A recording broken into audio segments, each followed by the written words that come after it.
Hoje a gente abre espaço para falar de um assunto que muita gente vive, mas pouca gente fala com sinceridade: o esfriamento dos relacionamentos ao longo do tempo. É comum escutar frases como: ah, a gente se ama, mas virou amizade, parece que somos só amigos dividindo a rotina. E nessa semana do Dia dos Namorados, a proposta é um olhar diferente. Será que o desejo realmente acaba ou será que ele só precisa de um espaço para reaparecer? Então, para conversar com a gente, está aqui hoje a psicóloga, terapeuta de casais e sexóloga Ana Paula Mota. Ela atende casais que estão tentando resgatar a conexão emocional e a vida íntima. E hoje vai nos ajudar a entender por que isso acontece e o que ainda dá para fazer.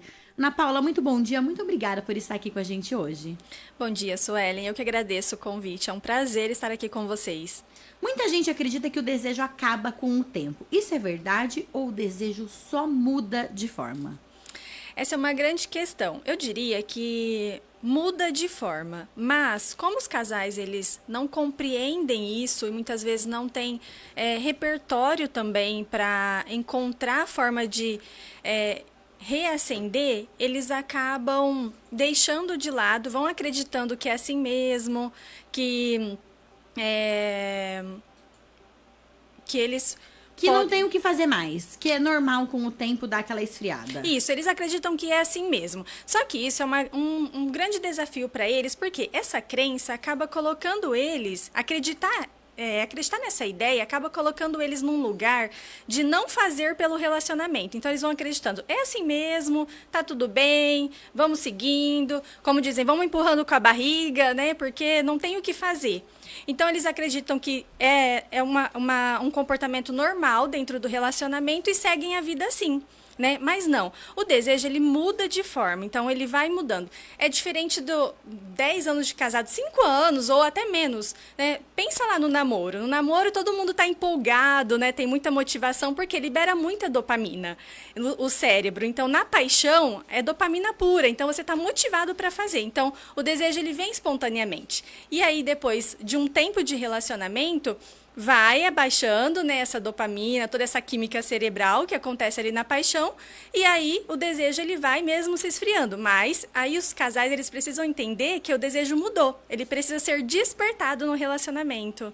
Então ele não morre, dá para dar uma reativada, uma reavivada nele. Isso, é necessário despertar o desejo depois de um tempo de relacionamento. Então não dá para esperar que ele vai aparecer. As pessoas falam assim, eu não sinto mais desejo. Às vezes você não vai sentir naturalmente, espontaneamente. Você vai precisar trabalhar em prol do desejo, do relacionamento, né, os dois juntos ali trabalhando para que isso venha novamente reacender e seja despertado. Então é necessário um empenho ali no campo erótico.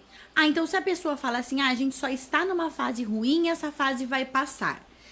Pode ser que seja algum problema específico que esteja provocando essa fase ruim, mas depois que estiver tudo bem, se o casal não se empenhar, realmente se dedicar àquilo, não vai voltar sozinho. Olha, não é uma regra, mas na maior parte das vezes, mesmo o casal estando bem e resolvendo as questões ali deles do dia a dia, pode ser que não tenha desejo, né? Se eles não trabalharem em prol disso. Então, sim, é necessário que eles estejam sempre atentos ali no relacionamento e trabalhem para que eles juntos... Eu falo assim, primeiro a conexão, né? Trabalhar em prol da conexão e da intimidade, consequentemente ali o desejo íntimo ali, um pelo outro. O que mais provoca a desconexão entre os casais atualmente? Eu diria, é multifatorial, né? São vários fatores aí que vão levar. Mas eu diria que a rotina ali do dia a dia, então a correria. Muitas atribuições, né? Exatamente, muitos. E aí o relacionamento ele vai sempre ficando de lado. E eu percebo uma dificuldade dos casais numa reconquista, vamos dizer assim. Sabe aquela coisa assim, já está conquistado, não preciso fazer mais nada por essa pessoa, né? Mas não tá. É preciso sim conquistar todos os dias e tá fazendo nos mínimos detalhes ali pelo relacionamento. Relacionamento é trabalho, né? É você estar sempre ali junto, empenhados, cuidando, porque sabe uma florzinha que ela vai morrer se você não cuidar? É basicamente isso, vai morrer. Então assim, precisa estar cuidando, tá ali todos os dias olhando como que tá, o que eu preciso fazer. Mas não, é muito comum os casais deixarem tudo de lado, né, e simplesmente ir na rotina do dia a dia, vai deixando.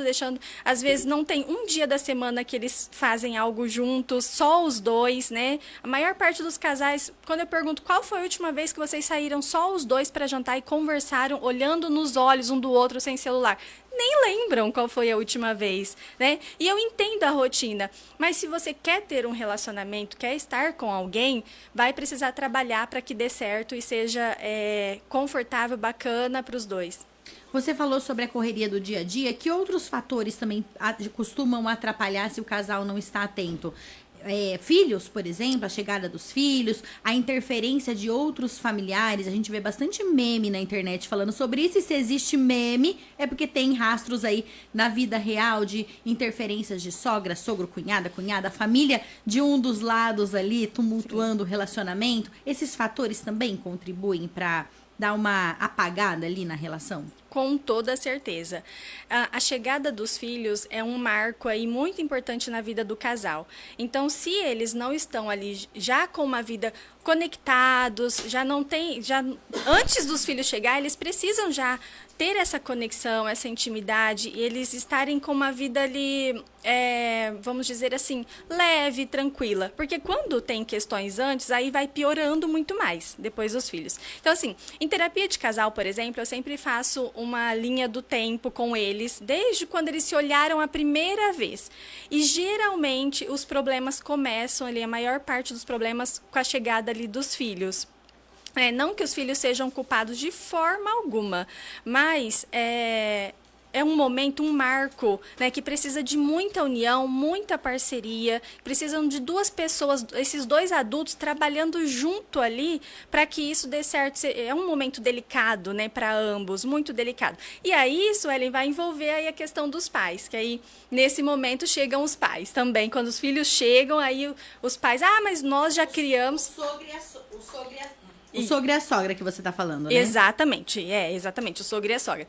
Porque eles já criaram os filhos, então a gente sabe, né, como é. Vocês têm que ouvir a gente. Mas não, né, são gerações diferentes, são formas de lidar diferentes.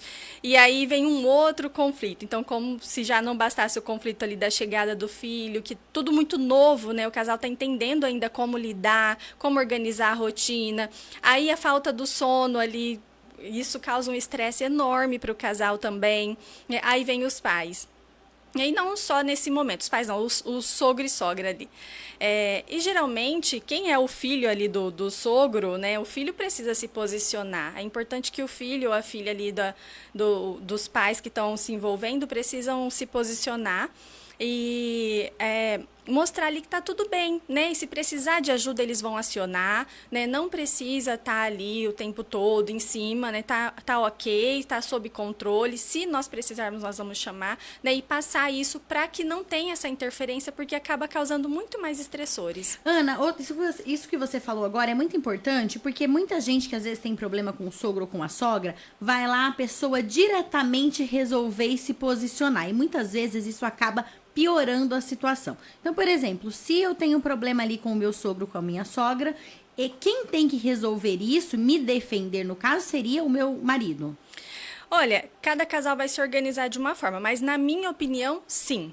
Porque pensa bem, se você tem um problema com a sua sogra e você brigou com ela, é muito mais difícil você retomar essa relação depois. Principalmente se o meu marido, ele não estiver totalmente ao meu lado, né? Porque Exato. Aí a pessoa com quem eu briguei da família dele, ele vai ficar ali em cima do muro, aí que essa pessoa nunca mais vai me olhar com outros olhos, né? Exatamente. E assim, esse companheiro, ele deve sair de cima do muro totalmente, ficar do lado ali da companheira auxiliando, claro, com todo o respeito com os pais, tem formas de ser respeitosos, mas os pais, eles querem cuidar, né, ali, tem todo um cuidado, mas precisa se posicionar porque eles vão perdendo a mão, né, então precisa ir mostrando para eles, porque nós precisamos ser autorresponsáveis, pais, né? Precisamos nos responsabilizar, e principalmente o cônjuge, pensando no momento de chegada de filhos, por exemplo, né? O marido que está ali, se os pais dele estão em cima, né? Ele precisa proteger de qualquer estressor. Então, é ele que precisa estar ali na frente, ali protegendo, para que não chegue estressores até essa mulher, porque já está no momento. E aí, isso às vezes não acontece, aí ela fica muito mais estressada, e depois isso vai refletir no relacionamento. As brigas constantes, pequenas discussões, o que está por trás desse comportamento na maioria dos casais? Penso que uma imaturidade, uma dificuldade de lidar com as próprias emoções, né? E aí eles entram num looping de coisinhas pequenas do dia a dia e vão se estressando tanto, que daqui a pouco o copo que está fora do lugar vai causar uma briga enorme. Mas não é o copo, né? Tem toda uma questão que vem aí já, uma raiz, né, de estressores, já ninguém tem paciência com ninguém, eles já entraram num lugar de desrespeito muitas vezes, e aí já é um caminho, tem volta, né? Não diria sem volta, mas você vai caminhando e nem percebe, né? É mais difícil de voltar atrás quando se ultrapassam certas linhas do desrespeito.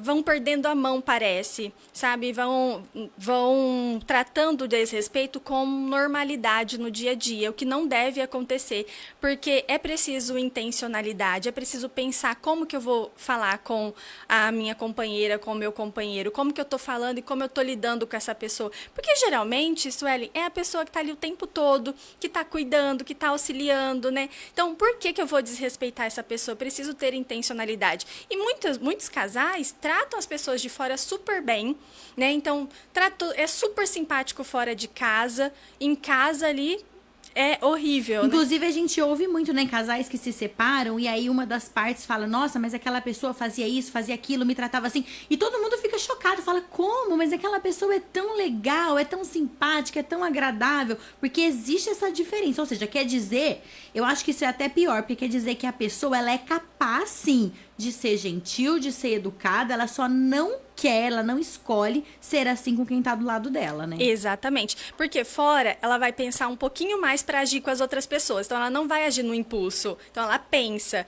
o que deveria ser dentro de casa. Eu vou pensar para agir, eu vou pensar para falar, eu vou pensar na hora dessa discussão e esse conflito, né? Então, é muito comum isso. As pessoas falarem, como assim essa pessoa é maravilhosa, mas nem parece que você tá relatando a mesma pessoa que eu conheço, né? Então, é muito comum isso.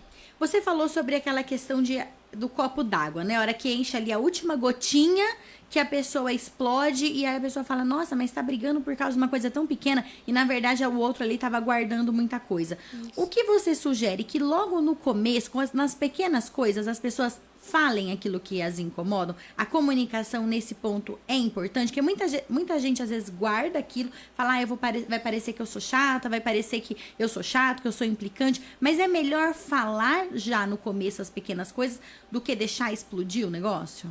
Sim, por quê? Relacionar-se é estar o tempo todo resolvendo pequenos problemas. Então, fazendo acordos, revendo, repensando. Por isso que eu falo, não é fácil, não é para todo mundo. Todo mundo quer se relacionar, mas não é para todo mundo, né? Porque não é fácil mesmo, tem que estar trabalhando ali. E eu sou muito a favor da comunicação. Porque, Suelen, isso vai escapar em algum momento. Se eu tô ali de saco cheio, eu tô ouvindo, eu não falo num momento tranquilo, num momento ali de uma conversa branda, leve, vai escapar no momento de raiva. Então, brigou, aí eu vou soltar tudo que tá aqui entalado. Então, eu sempre falo, não no momento de uma emoção muito exacerbada, assim, né? No momento que tá todo mundo emotivo ali com raiva ou triste. Nesses momentos não é bom conversar. Mas passou, tá todo mundo tranquilo? Vamos sentar e conversar sobre aquilo? E sempre assim, uma escutativa. Então, precisa escutar o outro genuinamente. O que essa pessoa tem para me dizer? Né? O que é que de fato está incomodando o meu parceiro? O que eu posso fazer para mudar isso? Não tem essa escutativa. Enquanto um tá falando, o outro tá buscando formas de se defender ali. Já tá pensando na resposta. E o relacionamento vira um campo de batalha. os dois ali tentando um ser melhor que o outro, ter o melhor argumento que o outro, e não é assim, né? Precisa os dois estarem trabalhando juntos em prol do relacionamento. Tem uma frase que eu li na internet uma vez que eu achei muito interessante, ou algum especialista falou que assim, você é casado com a pessoa, você não é casado contra a pessoa, né? Exatamente, é exatamente isso. Eu sempre uso com os casais uma metáfora do jogo de frescobol e tênis, né? No tênis é um contra o outro, bate e rebate. No frescobol eles estão brincando juntos, ninguém pode deixar a bola cair, mas é os dois trabalhando em prol do jogo para fazer dar certo. E é basicamente isso, os dois trabalhando juntos para dar certo. E aí isso vai envolver a escuta ativa, o falar sem ironia, sem aquela coisa do querer atacar, né? Porque quando senta para conversar e aí um vai atacar, se eu ataco, a outra pessoa vai se defender. Ela não vai conseguir mais ouvir. Se ela está sendo atacada, ela vai se defender. É nosso, né? Então, já entra em luta ou fuga e não consegue mais ouvir genuinamente. Então, tomar cuidado nessa comunicação, tomar cuidado em como vai falar, sempre trazer de uma forma, eu quero resolver, vamos juntos, né? Sempre tentando trazer de uma forma branda, sabe? De uma forma leve, para que o outro também, você consiga abrir o caminho ali para o outro te ouvir.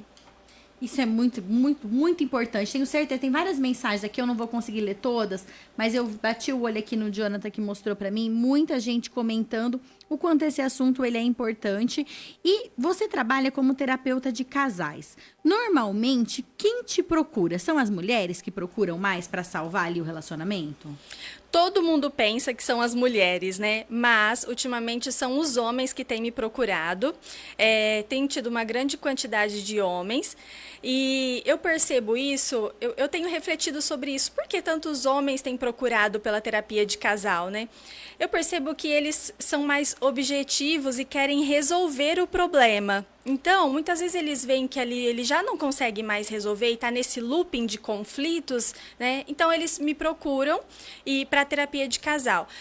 E nós, mulheres, acabamos sendo mais emotivas, né? Então, a gente quer mais falar, quer ser ouvida. Eles querem resolver o problema, eles não querem ser ouvidos, muitas vezes. Eles querem resolver. Então, tanto que eles chegam para mim e falam assim, doutor, eu quero resolver. O que a gente pode fazer? E a mulher, ela tá ali, ela quer chorar, ela quer falar, ela quer colocar pra fora, né? E ele quer resolver. Então, assim, até entender isso, Suelen, dentro do relacionamento, claro que não são todos os homens que vão ser objetivos, toda mulher é emotiva. Tem muitas mulheres que são muito objetivas, enfim, mas na maior parte aí, né? Então, muito, muito, muito comum que eles cheguem da mesma forma ali para mim, né? Então, sempre ali. O homem muito focado na resolução do conflito, né? Tanto que eu sempre abro espaço para que a mulher ela coloque para fora, porque para ela vai ser confortável, ela precisa mesmo colocar ali para fora e para ele entender que ela é diferente dele, porque aí ela vê da forma dela, porque ela quer que ele seja mais compreensivo, que ele escute mais, e ele quer que ela seja objetiva. Então a gente precisa entender essas diferenças e usar as diferenças a nosso favor. Ana, pra quem tá ouvindo a gente agora, sente que o relacionamento aí deu uma esfriada, dá tempo ainda de reacender esse desejo? Qual que é o primeiro passo pra quem sente que ama, mas viu que a relação ali tá virando uma amizade, pra voltar a ser o que era antes ou ainda uma relação ainda melhor? Sempre dá. Com disposição, intencionalidade, quando tem dois adultos dispostos e se posicionando como adultos, né? Não aqueles que vão emburrar, que vão brigar, que vão fazer a picuinha, sabe? Mas quando tem dois adultos dispostos, sempre dá. Suelen, não importa se tem 20, 30 anos ali de casados, mas se os dois estão muito dispostos a fazer, eles vão conseguir. E claro, resolvendo os conflitos não é uma forma fácil, né? Precisa de muita disponibilidade também emocional aí de ambos. E eles podem, se eles não conseguem juntos, né? Eles podem buscar a intervenção de um profissional que vai auxiliar eles a repensar por que eles chegaram até ali, né? O que aconteceu para eles chegarem até ali e o que eles precisam fazer para seguir agora em diante, né? E ter um novo olhar sobre o relacionamento, um novo olhar sobre a conexão, sobre a vida íntima, que é uma coisa que nós não aprendemos, né? A gente está muito focado ainda no amor romântico. E o amor romântico, ele traz esse olhar de tudo vai dar certo, tudo vai caminhar se a gente se amar, né? E não é assim, não adianta que essa ideia do amor romântico hoje, ela não dá mais certo. A gente precisa estar trabalhando pelo relacionamento, as coisas não vão acontecer naturalmente. Então precisa que essas duas pessoas trabalhem aí em prol desse relacionamento e dá sim para eles conseguirem recuperar tanta conexão, a intimidade e a vida íntima, o desejo, se eles quiserem, se os dois quiserem. Agora, se tem um ali que não quer mais, não... E isso eu identifico também em sessão, né? Nem todo casal chega pra mim pra dar certo. Tem alguns que eles vão chegar pra finalizar mesmo o relacionamento. Eles veem que não é mais isso, né? Mas se os dois querem fazer dar certo, tem como. Ana, muito obrigada mais uma vez. Jonathan, coloca pra mim, por favor, o Instagram da Ana Paula Mota, que é terapeuta de casais, sexóloga e também psicóloga, é importante a gente dizer isso. E, não tô conseguindo colocar aqui na tela, mas é anamota.sexóloga, @anamota_sexóloga. Lá no perfil da Ana tem bastante posts com dicas, orientações. Então, um último recado aqui, aproveitando essa semana, essa deixa, é o casal aproveitar para sair ali no Dia dos Namorados, ter esse momento pelo menos uma vez na semana, só os dois ali juntos. Isso, eu diria para aproveitar esse momento. Aproveita que aí já tem o Dia dos Namorados já é uma forma ali deles ficarem sozinhos, né? Sentem juntos num restaurante, de frente um para o outro, se olhem nos olhos. Eu sempre digo isso, sentem de frente, não sentem do lado, porque vocês vão ficar observando o ambiente. E sem celular, né?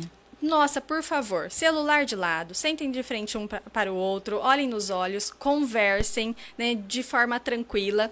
E outra coisa, logo eu estarei lançando também um guia para casais que querem recuperar a conexão, a intimidade. Então, com exercícios que eu faço e eu aplico em sessão, então vai ser de uma forma para vários casais terem acesso. Então, logo eu estarei lançando lá no meu Instagram este guia que vai ajudar muitos casais. Então, aproveita, você que ainda não segue a Ana Paula, já segue anamota.sexóloga para dar aquela reacendida aí no seu relacionamento. A gente não tá falando só de relação íntima, a gente tá falando como um todo, aquela parceria, aquela harmonia, aquela cumplicidade, né, que geralmente os casais têm bastante no começo e depois vai se perdendo ao longo do tempo. Ana, mais uma vez, muito obrigada. Entrevista tão gostosa, a gente poderia ficar aqui também um tempão conversando, né? Mas que você volte mais vezes aqui para falar com a gente. Muito obrigada.